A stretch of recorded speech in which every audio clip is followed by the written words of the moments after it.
Erlebnisse.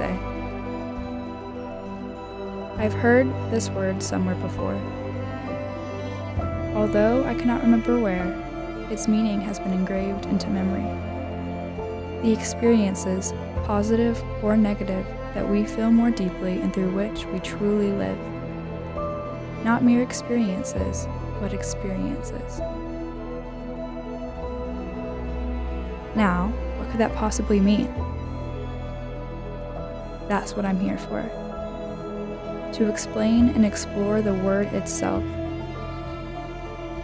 To dive into the philosophical structures of balance in our life. Both sides of the same scale. All I'm asking you, watcher, is that you open your ears and your mind. You're about to experience 4 chapters. These are all real experiences that I'm simply surfacing for you to see. To see. Erlebnisse.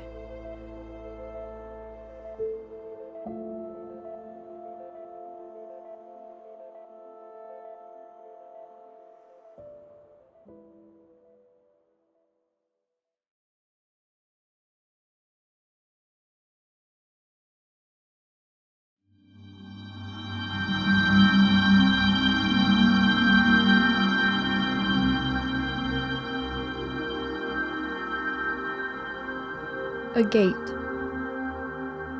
Yes, let's start with this. A simple thing, really. But plain as it is, there's more to the purpose than simply being. More to the purpose than what meets the eye. In fact, a gate represents most of the heart and the soul. To keep in or to keep out. Conceal or invite. Leave or arrive. Order, chaos, security, vulnerability. Every gate has their story. It's a threshold between 2 worlds, a mediator. Holding proof of balance. A wall could also balance, but it's the gate that's the true regulator. The portal of an equilibrium.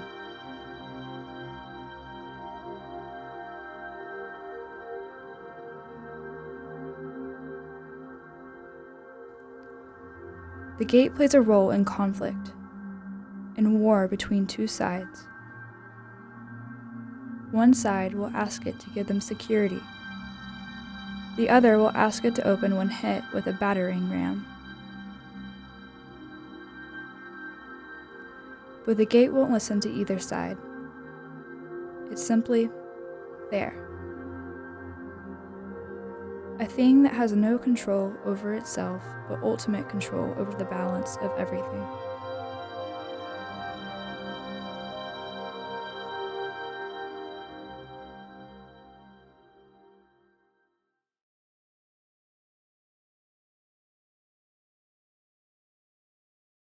Today marks 1 year since Hurricane Ian made landfall in southwest Florida as a Category 5 storm. It was the deadliest storm to hit the state since 1935. 145 Floridians were killed. Residents and businesses in the hardest hit areas continue to clean up. Of the 149 Florida deaths, 72 of those were in Lee County, home to places like Fort Myers Beach and Sanibel Island. I'll never stay again, though. If they say evacuate, go. Yeah. Why did you decide to stay? We didn't think it was going to be that bad. In 2022, Hurricane Ian swept through Florida. When the hurricane made landfall, Fort Myers was hit hard. As a Category 5, this storm caused terrible destruction and suffering, victims experiencing the worst days of their lives. 97% of buildings in the town were demolished. Reconstruction is still ongoing to this day on the west coast of Florida.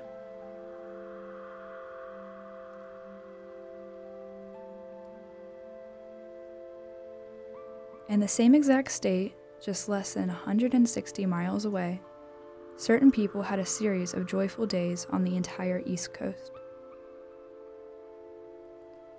This coast is home to a large community of people, surfers. And Hurricane Ian provided perfect world-class waves for them all. A once-in-a-lifetime opportunity. Most of them call these days the best of their lives. How strange. Strange that something so powerful and natural, the will of nature itself, wild and untamed, something which no one could ever control, can bring about so much destruction and so much joy.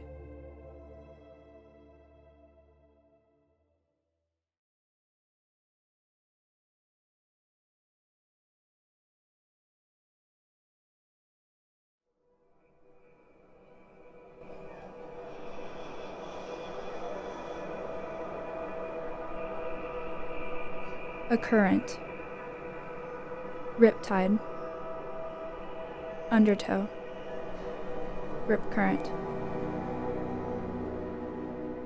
We've been taught how to escape them, how to survive them. The ocean being raw and ruthless. We've heard stories of the horrors these currents can bring about. Drownings, deaths, struggles. Get out, get to safety on the shore.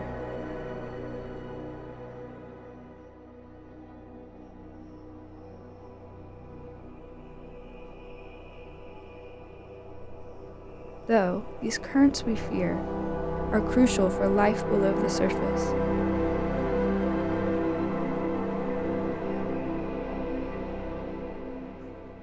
These same currents are roots, underwater roads, paths, lanes, to get to their destination.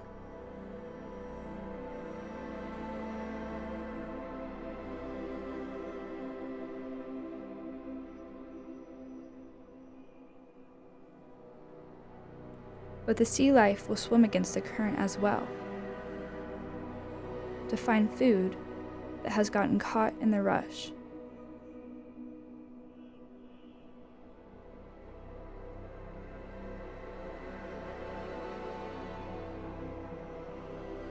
A current that brings fear and death for some,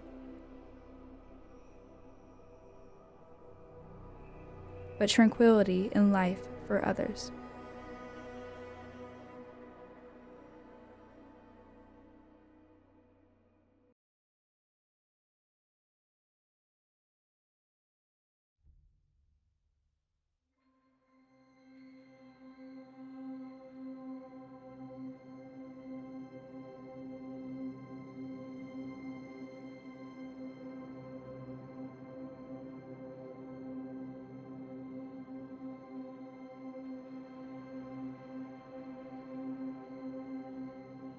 Grief.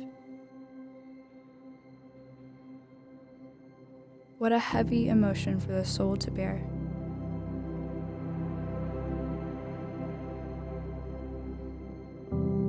But what makes it so burdensome? What makes it so horrible?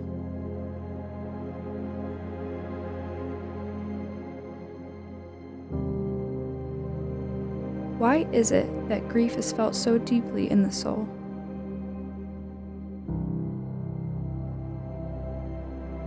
Why does every human have to experience it?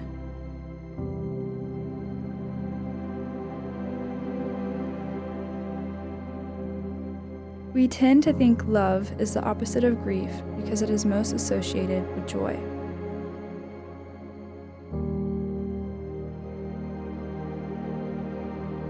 The lightest emotion in the human experience.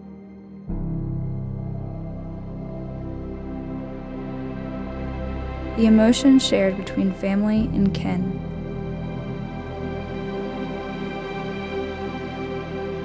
One which we subconsciously spend our whole lives living for. The peak of humanity.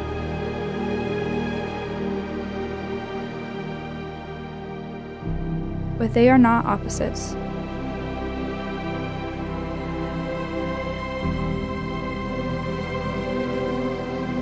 They are very close acquaintances.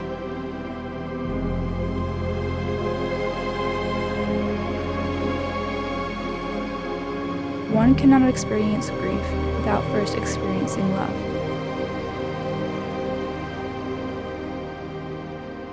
Those lows are proof that the highs were fulfilled. So, for the one who does not live a life of love because they fear grief, will grieve the absence of that love through the depths of their souls in the end.